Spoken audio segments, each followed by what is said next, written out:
Good evening, all. I am Srinivas Reddy Vanga, President, AACE National Capital Section. This evening, we have a great session with great industry experts. Thanks to Doug Mitten, Project Controls LLC, Bob Rood, Board of Director, AACE International, Sagar Khadka from MBP.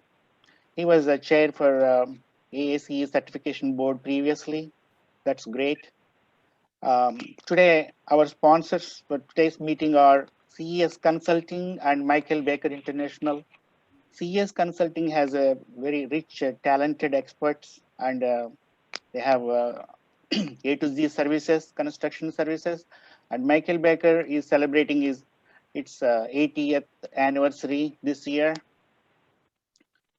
Now, I'm handing out to Jill. She will take over from here and explain the rules of this meeting. Thank you, Jill. Right. Thanks, Rini. All right, everyone, welcome. Just a quick, few rules. Please mute yourself if you are not speaking. So we can keep background noise off. I can mute you if something happens and you're not muted and your dog starts barking or something like that, but I can't unmute you. Also, if your camera's on, everyone can see you at all times if they want. So, if you want to turn it off when you're not talking, that works too. If you have any questions, please put them in the chat. If you send them to everyone, that could prompt others to ask more questions or, not have duplicate questions. We'll combine them all at the very end after the two presenters speak, and then Doug will ask them, or at the very end, you can unmute yourself and ask in person if you want. But if you think of it as we're going along, stick them in the chat and we will talk about it then. So, Doug, you ready to do introductions? I am ready. All right. I'm going to introduce Bob and Sagar as they speak, but today's meeting is about the certifications offered by AACE and AACE.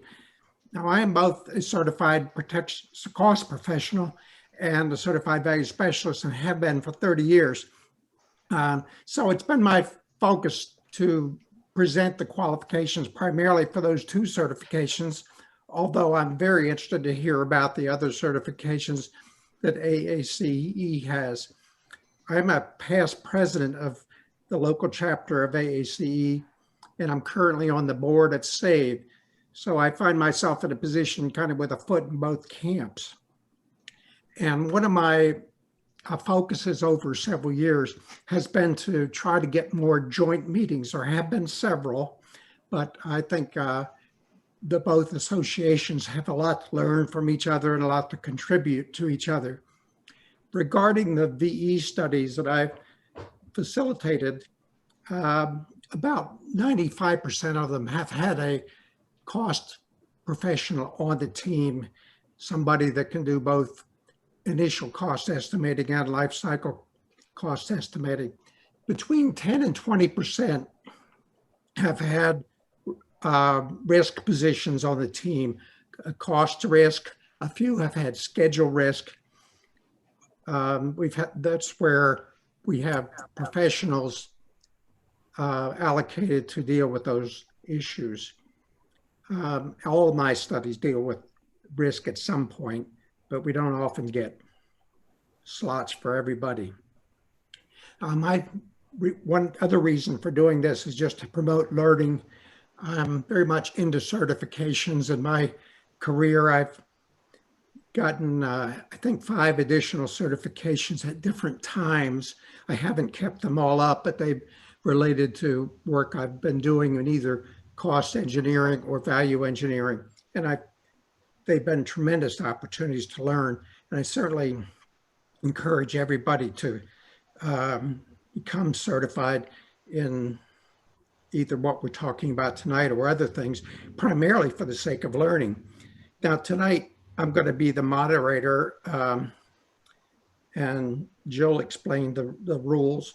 The origin of this, by the way, was in trying to get a joint meeting, was I spoke with a couple of chapter officers over the years, and both, interestingly, expressed an interest in the SAVE certification requirements. So out of that, the idea grew of presenting them concurrently so that each could see what the other has to offer. I actually never imagined that we'd be able to get these two outstanding presenters. Bob is currently the chairman of the AACE National Certification Board, and Sagar has been the president many years on the certification board. Bob's going to speak first. He's a professional engineer, land surveyor, and professional in CBS. He's been involved in value studies since 1983, and he's served on the certification board since 2013 and is currently the chairman. And as chairman, he has helped with the development of all these new, it's a massive number of things, but the SAVE has substantially had major modifications to its certification. And Bob has involved in all these things. Many of them are written in the email invitation to this. I also can say Bob and I have co-facilitated several very large workshops for the Port Authority, Newark, and New Jersey, and we're very good friends. So I look forward to Bob's presentation. Bob, it's all your turn. All right. Your slides on. So just tell me next.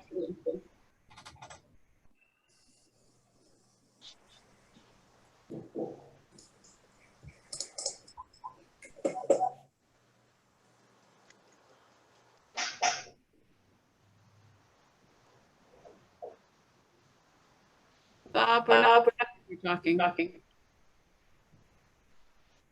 There, I'm all muted. I apologize. Yeah, well, I want to say thank you very much for the invitation, and I am immensely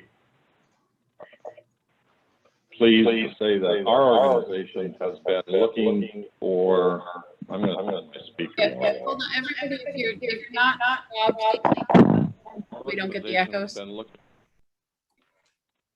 how we can improve our outreach for years, and I'm looking that this might be a great opportunity for us to actually do some things together. I know 30 plus years ago when I first joined it, there was some involvement, but it's waned off as time has passed.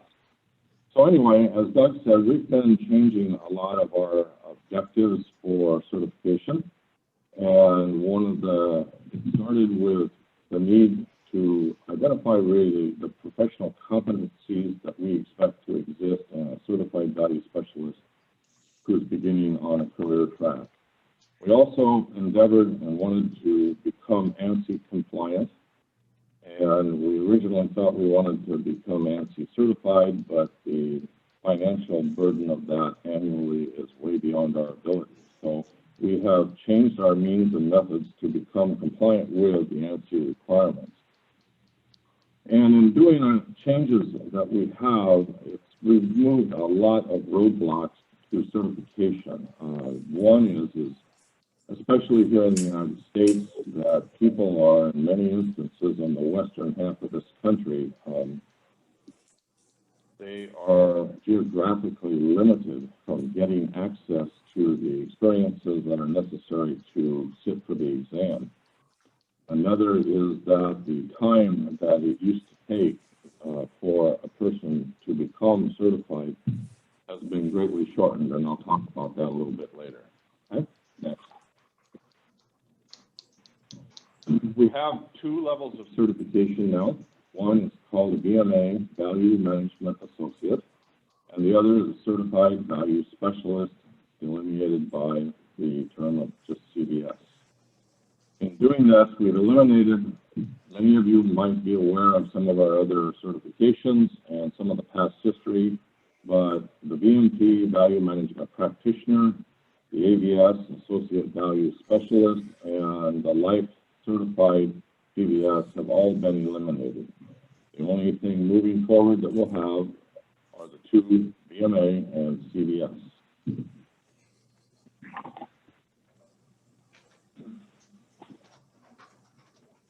When we set out to establish these core competencies, we generated 9 competencies that we feel a beginning CVS must possess to be competent in our profession. One is they need to understand the history and all of the nuances associated with our methodology. Another is they need to learn how to transform information. That is when they go into an event of any type, that they are able to ask correct questions to gain access to the information that they need so that the team can make informed decisions. We also added the component of team facilitation, that they must learn how to facilitate. This is something that was completely absent from our program years past. Another is, of course, the pillar and the cornerstone of the value methodology, and that is functional analysis, and learning how to manage this in a team environment, to learn how to structure the models and to interpret the models, and then be able to use them to their benefit to create new ideas and innovations that improve a project's, not only the cost aspects, but the functional performance of it. Cost analysis is a key component. Our definition of cost analysis is very beginning compared to where you folks were. But as Doug indicated, generally all of our value teams have a professional cost estimator associated with them. And so we want to make sure that that beginning CVS understands the questions that he needs to learn to ask and how to communicate effectively with a professional like yourselves. We also require that the candidates become well-versed in all of the aspects of what we call pre-workshop. That is, what do I have to do before I actually get to the event itself? Number 7 deals with the workshop itself, how to manage the job plan and to be able to keep a group of people focused and to manage a schedule and ensure the work product that comes out at the end is effective. Another stage of our workshops is, what do we do when we're finished? Well, this is something that's new, and our new value management guide is something that's addressing this, and this is an area that we, in the past, have not really focused on, and that is changing completely, and you're going to start seeing a very comprehensive focus on helping people after the workshop itself implement and to understand how things have been actually integrated into what we're discussing or working with that came from that value workshop. The last is to have a working knowledge of the value program itself. In other words, to be able to speak to a customer about how to manage a program, how to manage more than one study. And spread across all of these 9 objectives are 26 very specific learning objectives that a program spins around. Next. Many of you might have heard about our original teaching course on module 2. All of those teaching courses have been structured and now referred to as Value Methodology Fundamentals 1 and 2. And the program is set up such that if you want to become an EMA and get yourself introduced and immersed into a profession, you need to sit for the Fundamentals 1 course, which is a 32 hours of classroom learning. Included with that is the option for the instructor to put a practical exercise together and bring that also into the workshop. The Fundamentals 2 is the new information that is included in all of the new core competencies together with much of the older materials. This too is a 32-hour classroom course and address all of those 26 learning objectives within the 9 core competencies. And all of these teaching materials are issued via a license, a 2-year license to instructors with an agreement on who owns the materials and a biannual fee that they must pay. Next, please. Okay, well, what can we do? Well, the Value Management Associate, it's entry level. This is somebody who wants to maybe consider making it a career, or it's also focused at somebody who wishes to be able to learn about it and sit on a value team as a team member. They need to take the Fundamentals 1 course, and they need to pass the VMA exam. When they do that, they're qualified as a team member. They are not qualified to lead value studies in the eyes of the certification board and AACE International.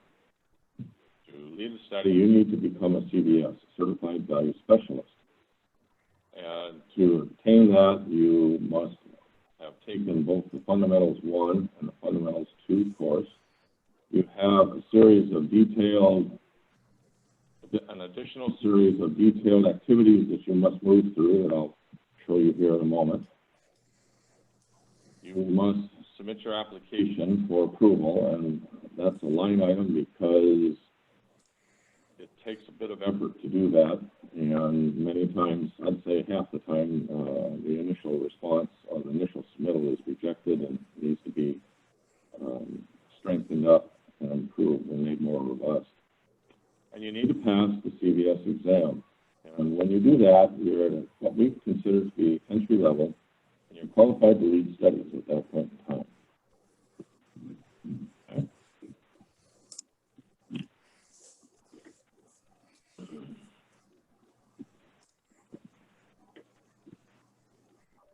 Okay.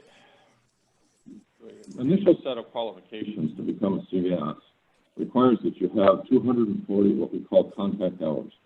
Now, if you had been, I'm not sure what people are aware of by our old history, but the old history said all you had to do is sit in the corner for 12 value studies for a total of 480 contact hours. And the thing that was missing is there was absolutely no practical application.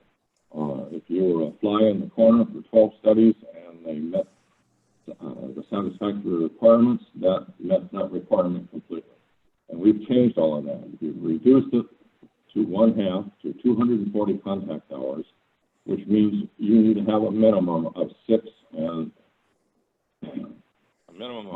a maximum of 10 value studies, and that's predicated on how many hours are actually devoted in the study to the process. But out of those 6 to 10 studies, you as a candidate need to pick the best 6 that we call focus studies. They're going to become the basis for your experiences. One is that you will be required to facilitate 3 sessions of the job plan, one for function analysis, another for creativity, and the third one for the evaluation phase. And that means we put the pen in your hand, we turn the floor over to you, and the team is yours. And your CVS advisor will then determine whether or not that was done satisfactorily and write a letter so stating that he approved it. But you're not off the hook yet. You are also going to have to write a 2 to 3 page summary that explains your experiences in conducting those 3 phases of the job plan, what you learned, what didn't go right, what did go well, and how you would do different in the future. That way we're trying to understand how much you really understand of the best value methodology, and are you able to adjust to it during the actual workshop itself. Next item. You also have to write a paper. It's a 5,000-word essay. And in the past, we found out that this was a major stumbling block with many of the people who wish to move down that road to certification. Our interests are not that you are the best Einstein or the new Einstein of the value methodology. All we care about is understanding in a narrative environment. Do you really understand what our methodology is all about? Do you understand how to apply it? And what is the basis of that understanding? So what we've done is we've changed the topic of the paper, and it's the same for every single candidate. And the topic is how function analysis enabled the value teams to provide better value by identifying creative alternatives during those 6 focused studies that you had to select. And from there, you can evolve your thoughts, you can identify what went well, what didn't go well, and how those teams benefited from the utilization of the function analysis tool.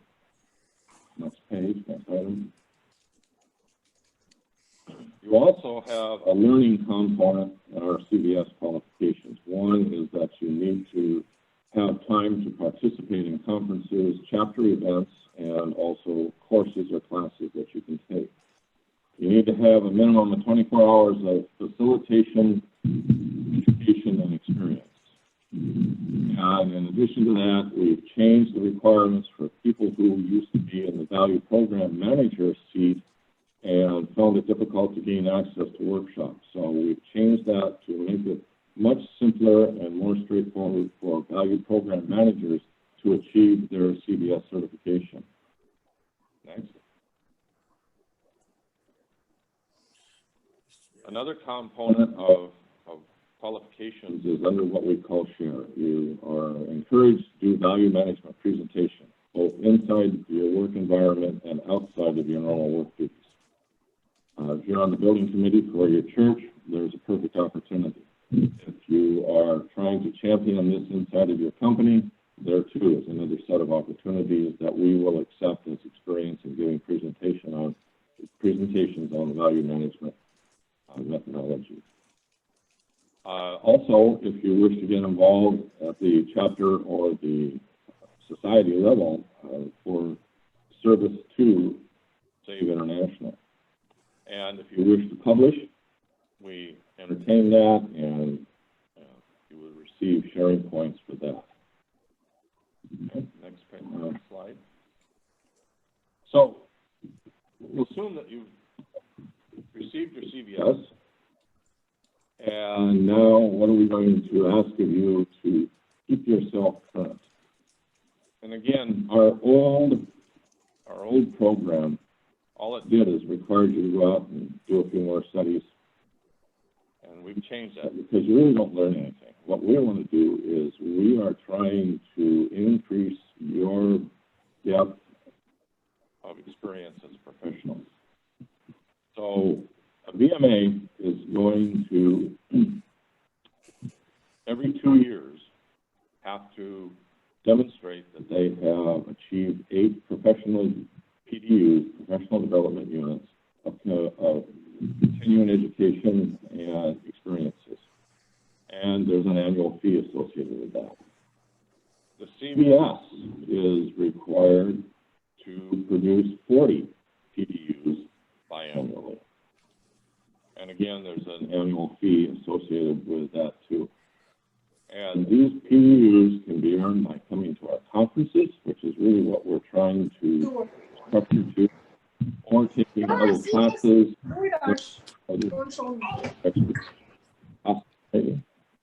on an individual level. We will be auditing 10% of all of these every single year to make sure that it is in conformance with our certification requirements and the like. So the old term of recertification has gone away, and it's now called maintenance. Next slide. So just to touch on briefly what you need to do as a CBS, we have prevented anybody from putting all their eggs in one basket, and we're requiring that you will spread this out over continuing education, from service and membership to SAVE International. You're required to have a minimum of 1 PDU in team facilitation and 1 in function analysis, and a maximum of 10 PDUs is all we'll entertain in any one of the 9 core competencies. So what we're really saying here is that we want you to grow as a professional, and it needs to be spread over the board in whatever configuration is comfortable for you. Then we always get hit by the engineers and the architects who say, well, what about our continuing education for a professional license? And we will grant up to 2 PDUs for what we call technical courses relating to that come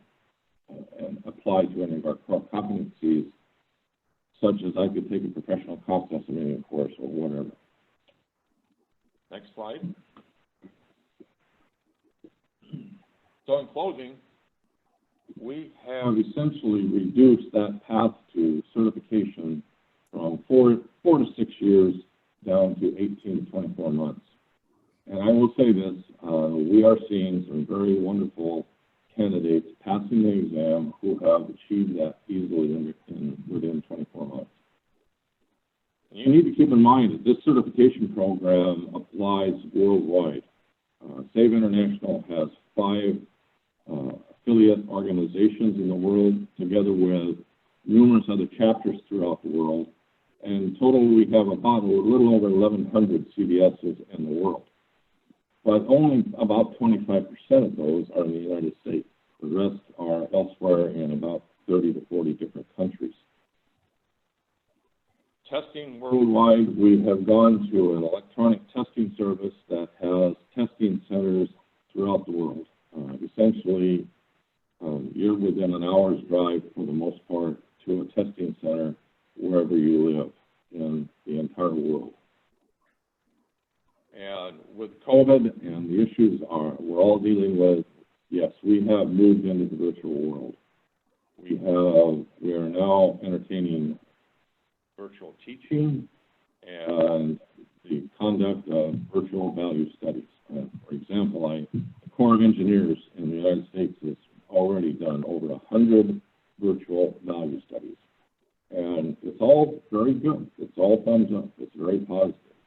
It's just that we are structuring the virtual component of this now, and we'll be reviewing it again the 1st of December, but it's not going away. I think everyone realizes that. And so our approach on our end of the world is that we're just going to define how it is acceptable and the boundary conditions that are associated with it. And so with that, I'm happy to entertain questions and comments. Thank you, Bob. We're going to take questions at the end after Sagar is finished, but I wanted to remind everybody to ask questions. And the way you do that is move your cursor to the bottom of the screen. You'll see several different options. One of them says chat. And if you click chat, you can then see within the boxes how to ask a question. But now I was going to introduce Sagar. And Sagar has more than 26 years of construction experience working with owners and general contractors, design and construction management firms. You can read more about it in the email that came out, but he's also very experienced with project risk management, critical path method, scheduling, cost estimating, cost control, and analysis, claims analysis, and construction administration. And he's the director of project risk management for MMP. He's served as on the AACE International Certification Board from 2010 to 2019. And he's played an instrumental role in introducing and administering this decision and risk management professional certification.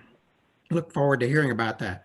Most recently, he's served as a chairman, the national chairman of the AACE Certification Board from 2016 to 2019. So, Sagar, it's all yours.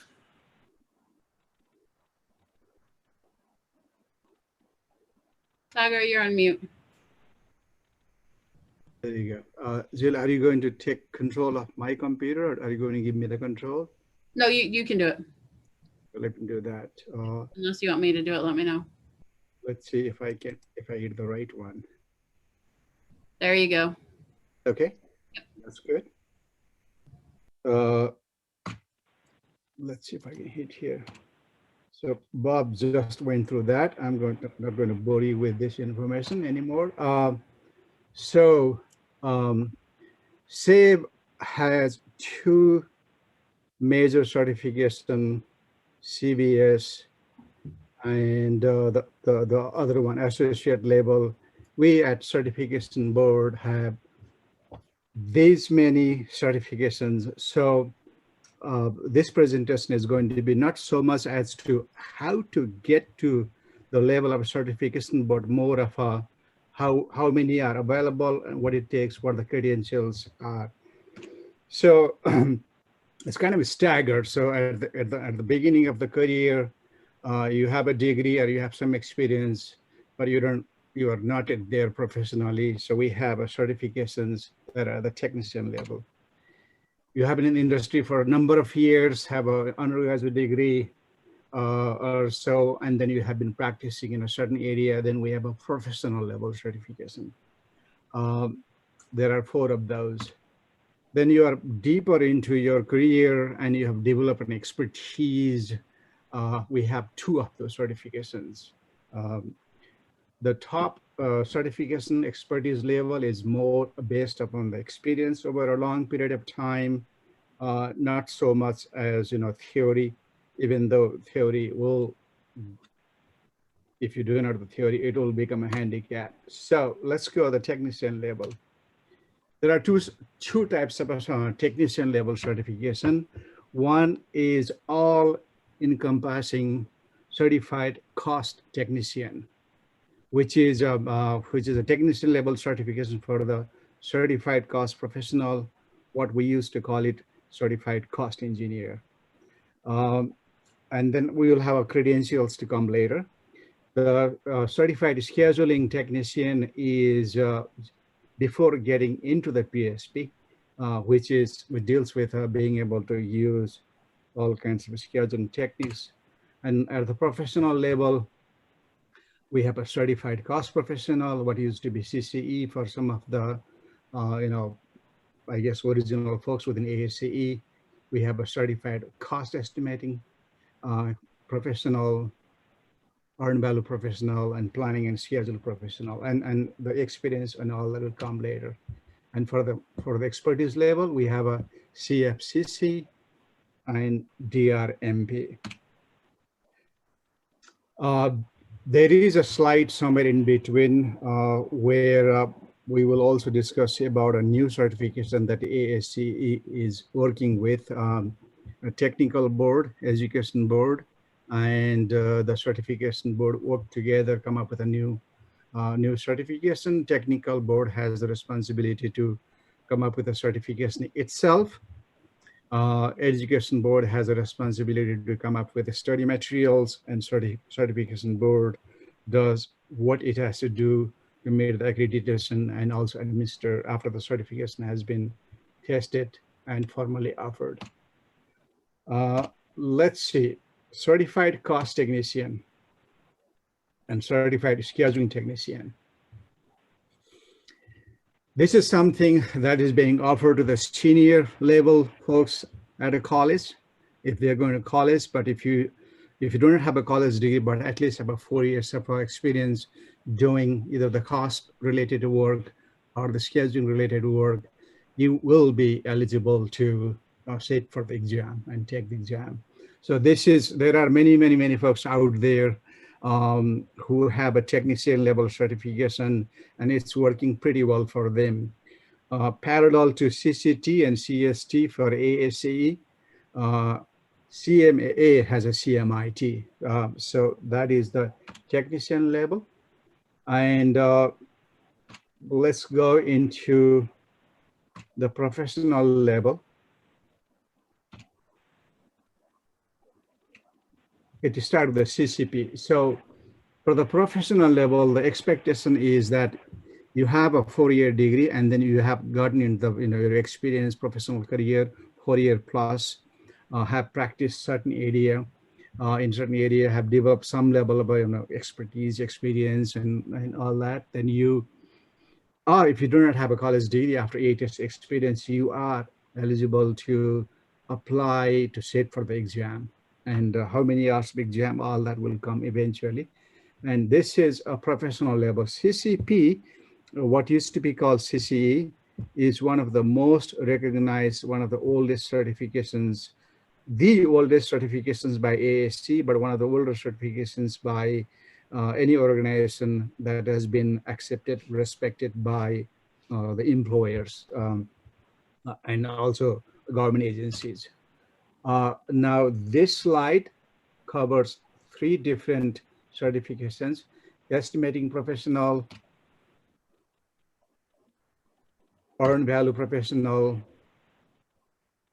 and professional scheduling and planning, planning, scheduling professional, they all have the same level of experience requirements.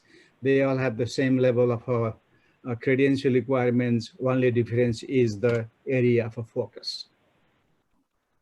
And Bob shared the what it takes to get the CBS level of certification.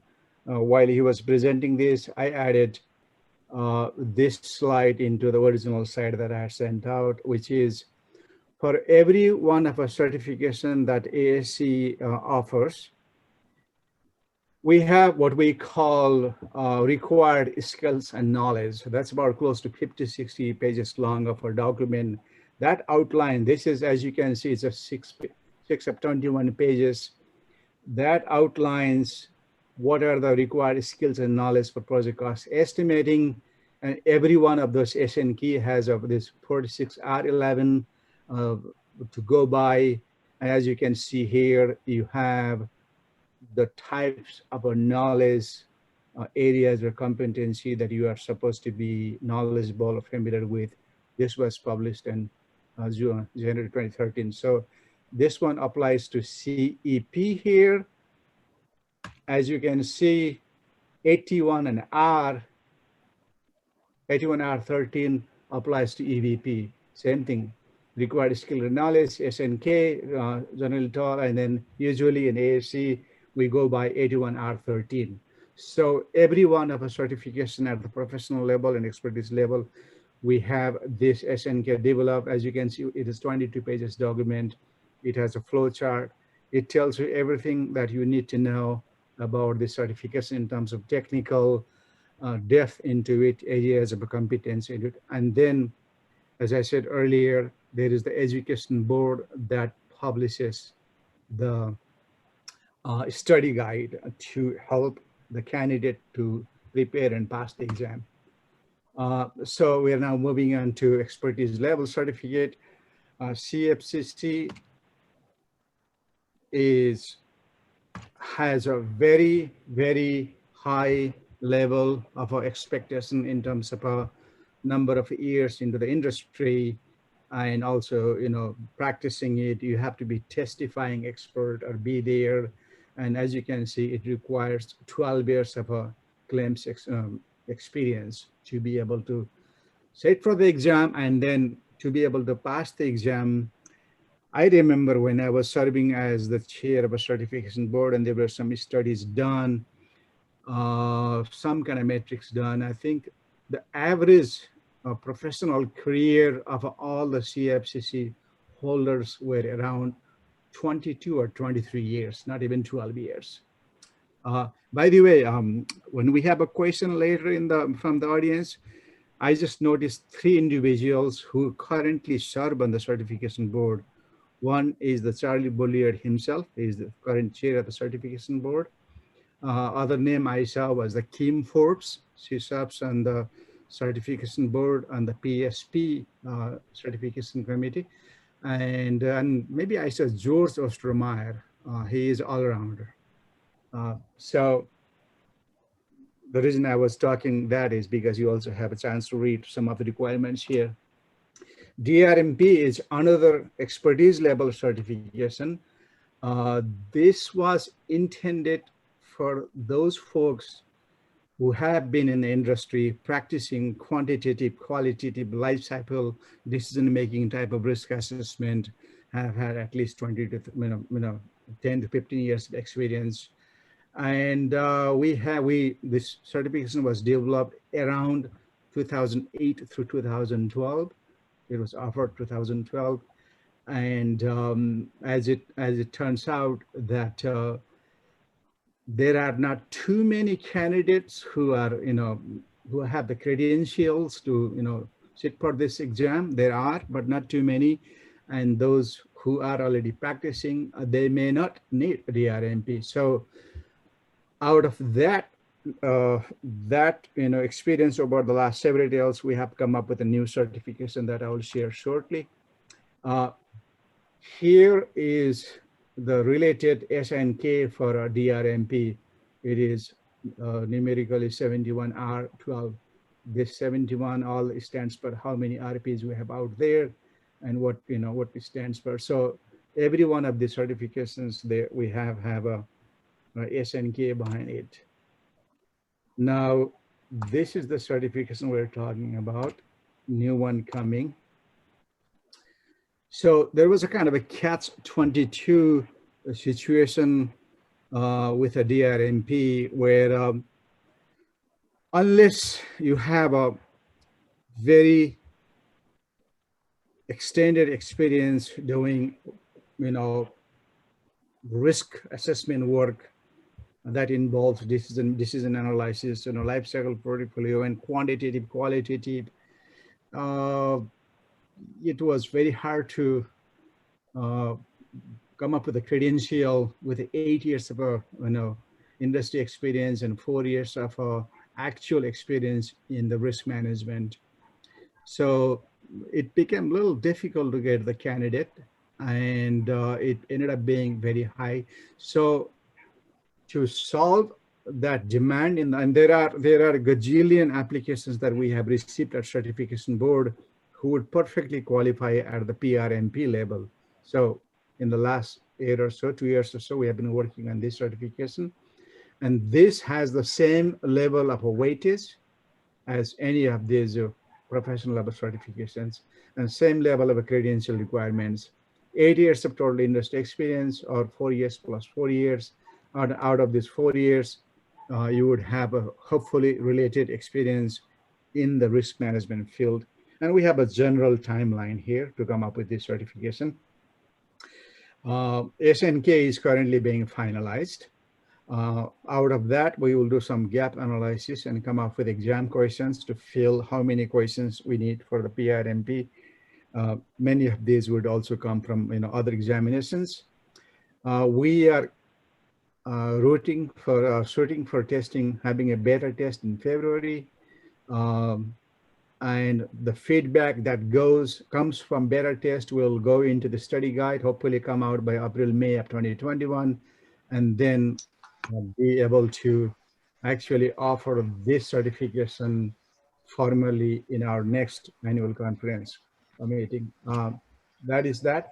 So I'm not sure that we need to go through every one of this certification at this level of detail. That was never the intent for creating this slide. But once the presentation is over, this will become a reference material, will be posted on the website in next few days to weeks. I will need to run these slides by the certification board and see it can be posted, even though it was originally developed by certification board and it's been presented elsewhere.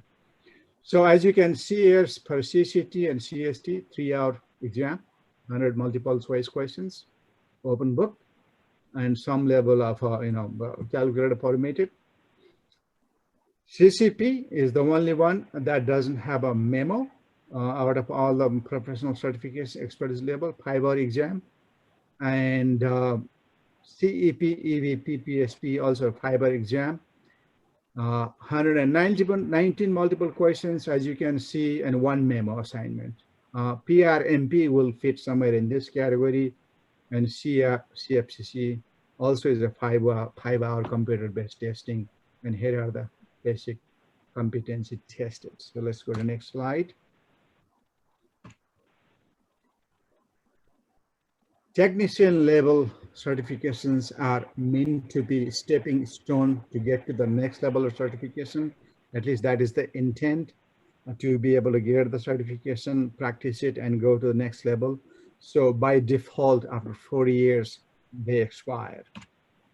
Other remaining 6 certifications, they need to be renewed every 3 years, and you have to come up, keep track of it, all your professional PDU hours, keep track it and renew it. You can either renew it through re-examination if you do not have enough qualifying hours, or through the professional development. Let me get the whole slide here. What this basically means that many of our certifications have been receive accreditation for appropriate boards. So we follow strict guidance outlined by this accreditation board. And one thing I need to emphasize the fact that within AACE International, there is a big board where the board of directors, operate on, and then there are 3 associate boards: technical board, certification board, and education board.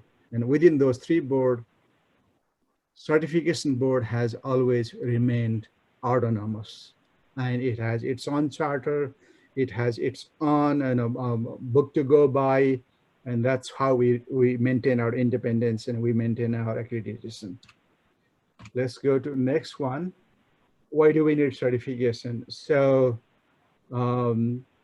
obviously, if there are 2 practitioners out there doing the exact same work, one has a certification, other one doesn't have a certification at professional level at least, there is going to be a little distinction. And there have been enough surveys done out in the, by different agencies that those who do have a certification generally tend to make more in their overall compensation package than those who do not. And lately, in the last 7-8 years, and most recently, this GEO best practices is published just this March. It does list AACEI as an organization that issued the certification, how valuable it is. So it's been recognized by government agencies, and it is not here, but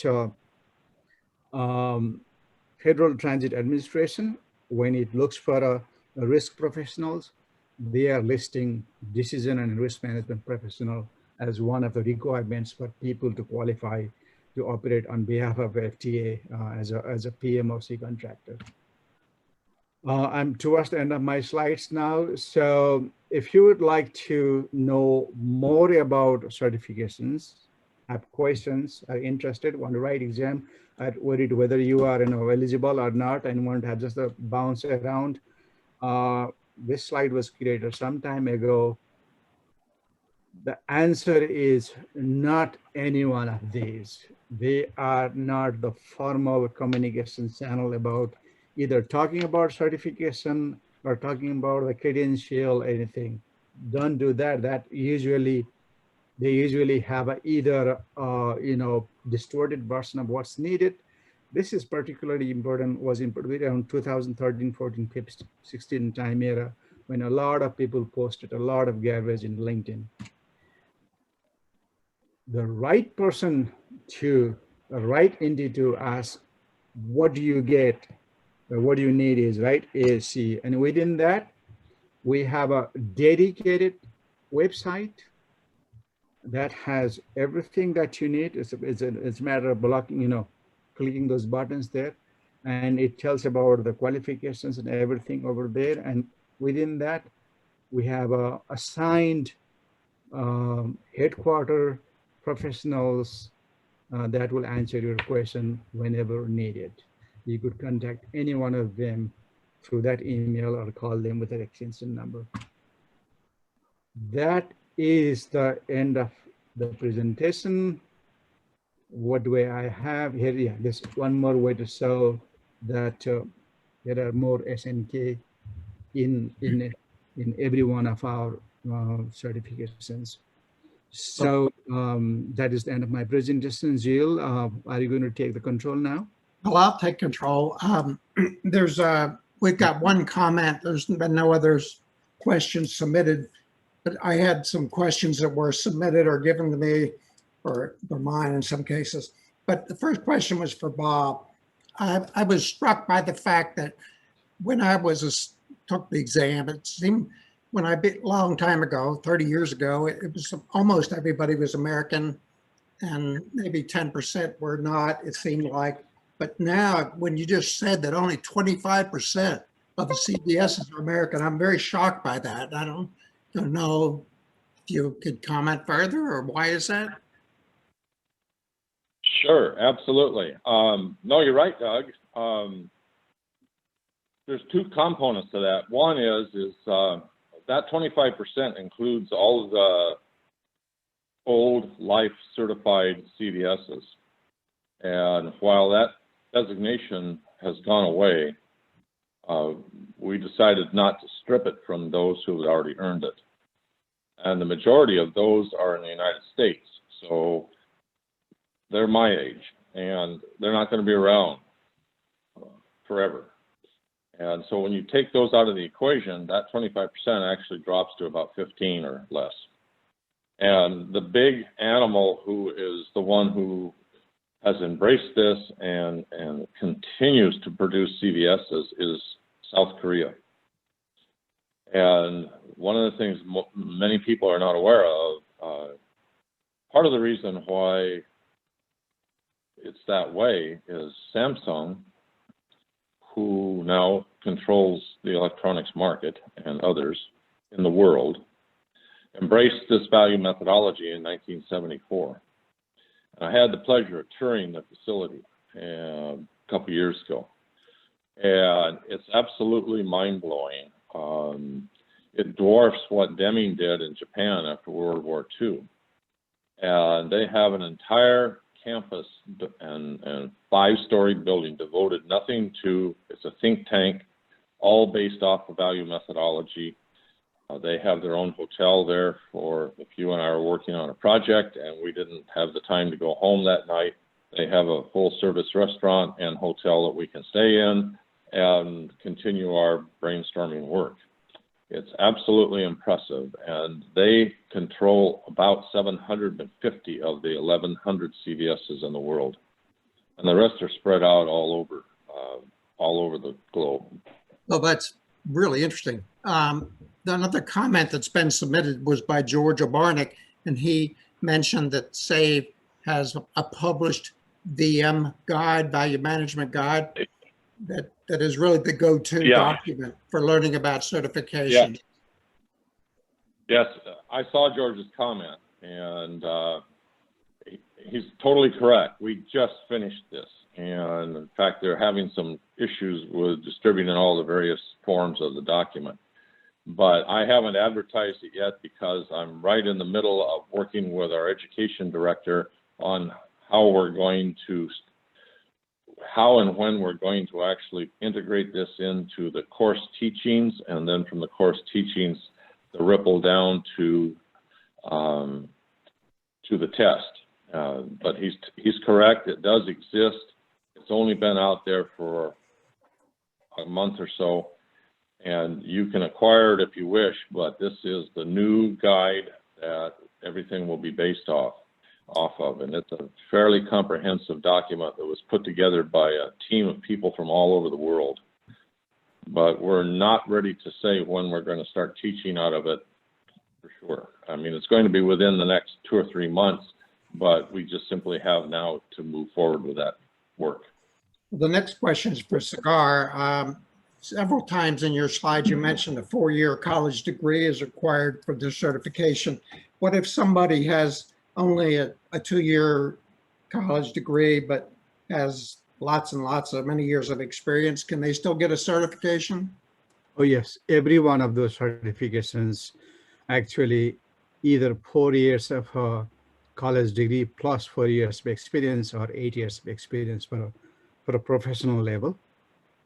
And for a technician level, you don't need a college degree if you have 4 years of experience. So the experience can substitute the college degree. Okay, a question for Bob. You mentioned classroom education several times in the slides, but we're in the environment of the COVID and the virus and all that.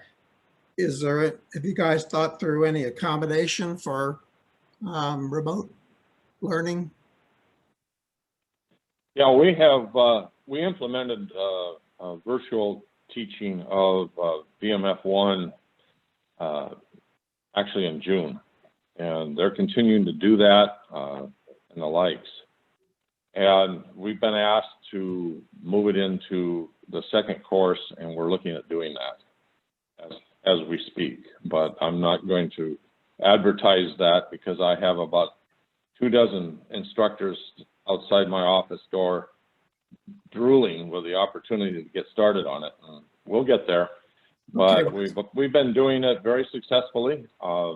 We've been monitoring the pass-fail rate with the Fundamentals 1 and the VMA exam, and indications are it hasn't really changed anything. And so we're moving into some type of set of documents or rules for how the second course will be administered too.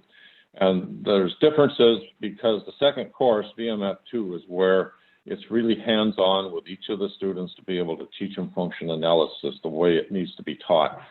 This is not something you can read a book on. This is something that has to be intuitive to the candidate, and you need to be able to sit and have absolute one-on-one with an instructor. And so we're working those details out, but I expect that by no later than the end of this calendar year, we will be in a position of entertaining virtual for both classes. That's terrific. I would think that would save people a lot of money too, in terms of taking these classes, make the certification available to more people. Another quick question. Back when I took what was then called Mod 1, which I guess the first course, it was a 40-hour course, as I recall. It was a live course in as much as we had a real project and we had a deliverable that were produced out of it, to the best of my recollection. Or is the 32-hour first course, is it live or is it not live? Is it an actual project? Oh, no. No, yes and no. What changed in that, Doug, is the VMF1 now is the 32 hours of classroom training, and it does not include a practical application exercise.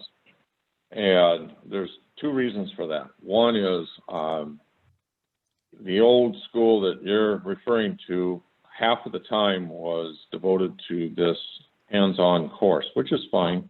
But the amount of materials that we need to teach to these people with the new core competencies can't be done in the 2 or 2.5 days that the old Mod 1 allowed. And also, the more importantly, everything we do is geared up for the application of our methodology to anything in life that you choose to do. It may be a manufacturing process, it may be an object or something, it may be a process, a business design, it may be a construction project.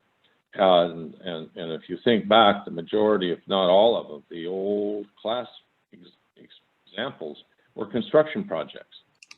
And when you really realize that we're doing this around the world, we're doing this for everybody, no, we were doing it wrong. And so what we've done is we've said, okay, it's up to the instructor, depending on where he's teaching, to design his class with a practical application or practical exercise of that type for what's appropriate.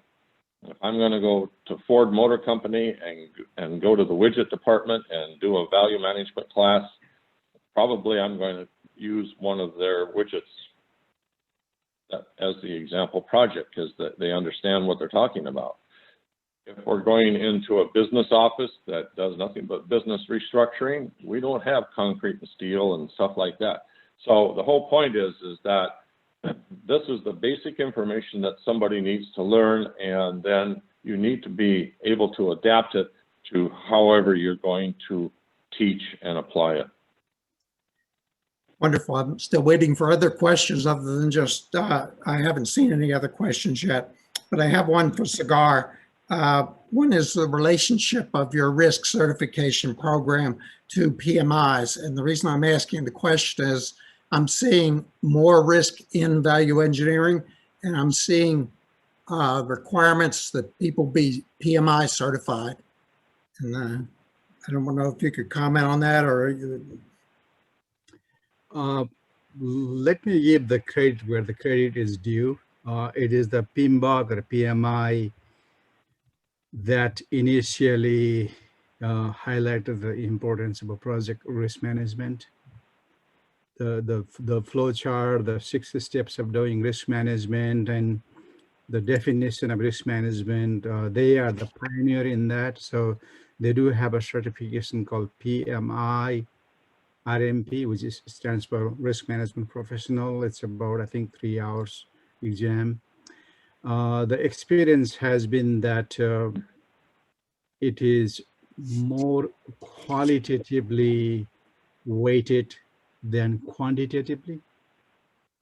And that's where the need was felt by AACE to come up with a DRMP when we did back in 2010 2012 timeframe, where it would focus not only just on qualitative, which is very important to have a ongoing monitoring and control of risk through risk register, but go beyond that and actually come up with a quantity measures. So DRMP, it was intended to be expertise level, but it became hard to get qualified people. So PRMP is going to be an exact middle ground between what PMI RMP offers in their certification, what it implies, the credential, the quantity, the quality, and DRMP. So that's the reason. Okay, thank you. I see we got one other question here. Can the audio and presentation be made available? I guess that's a question for all of you guys. Joel, I don't know, or Srini, I don't know your procedure on that. Yes, we are uploading in YouTube channel. AACE National Capital Section has YouTube channel, and we are uploading. We already uploaded the last month's meeting already. It is there, and we will upload this in a few days. Wonderful. Bob, I had a question for you. You mentioned that the policy of SAVE is that CVSs lead studies, but I'm seeing situations where a lot of VMAs are leading studies. Could you comment? Or? That I know. I get hit with that question all the time. And first of all, the core of the thing is that representing the certification process, what I explained and showed you is what we expect you to bring to us. And that means that qualifying studies will be overseen by a CVS. End of discussion. And when it goes elsewhere, we tell everybody, we don't care who you have lead your studies. But just be aware that we're not holding out a VMA to be qualified to do that. They don't have the experience. They don't have any of the training necessary in function analysis. And if you want it to be done correctly and appropriately so that you get good results, you need to have a CVS. But when it comes right down to it, there are a lot of agencies, and I could list them all off for you that I know of, that don't feel that that's necessary. And that's their decision. If they're happy with what they're getting, that's fine. But I can guarantee you that when you increase the level of experience in leadership in a value methodology study, you're going to see an increase in the benefit and an increase in the performance and probably a substantial decrease in the cost. It's just like everything else in all the other professions. Somebody getting out of college can design something, sure they can, absolutely. But when you get to the gray hair of the engineering company, they're the ones that say, oh, well, we might have a problem here. And it's the same thing in value, is that many of our young practitioners, I think, pass over and miss many of the really good opportunities that exist in projects and programs that they do perform a study on. Yep. Bob, also, could you comment on the need for cost professionals, risk professionals, and even scheduled professionals on VE studies?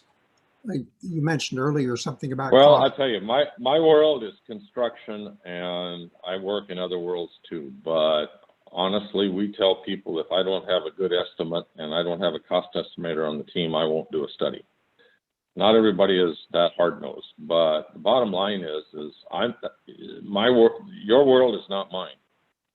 I've learned from all of my estimators, and I can do a pretty good job of estimating if I need to, but I'm not the professional. And there comes an issue of credibility too, because so many of the instances that we get involved in, especially in the construction arena, applying the value methodology, is people just simply, they don't maintain control of their budgets, and they're just dumbfounded to find out the project really is 2.5 times more than what they had budgeted for. The one area that I had to put my hat on that is least understood by the people who, in my opinion, need to understand it the most is contingency. Oh my gosh. And so having a cost professional to work with is the only way to go, in my opinion. One thing I will say, Sagar's presentation, you really answered all these different initials that I've seen over the years, and I see them changing, and now I understand their genesis, and I appreciate that very much. It did all used to be CCE. So anyway, hope that answered your question, Doug. It certainly did. I don't have any other questions, and I don't see any other participants that have questions. If so, now would be a good time to speak up. If not, I'd certainly so pleased that we got Bob and Sagar to give this explanation and also tips on how you can learn more about these certifications. Srini, do you have any closing comments or? Yeah, thank you so much for your time, Doug, Sagar, and Bob. We had a very great time to spend with you because we are great industry experts. Thank you so much. That's all. You're welcome. Well, have a good evening, everybody. All right. Hey, all of you, thank you very much for the opportunity. Thank you very much. Well done. Well done. Everybody take care and enjoy the weekend. You Bye-bye. too.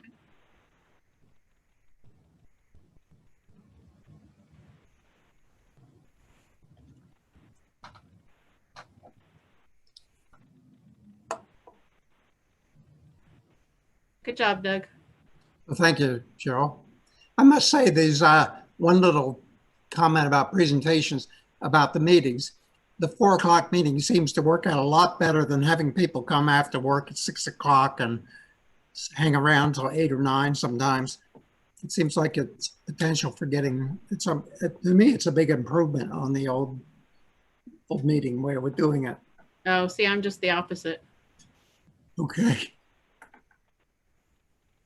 You like the meetings? Well,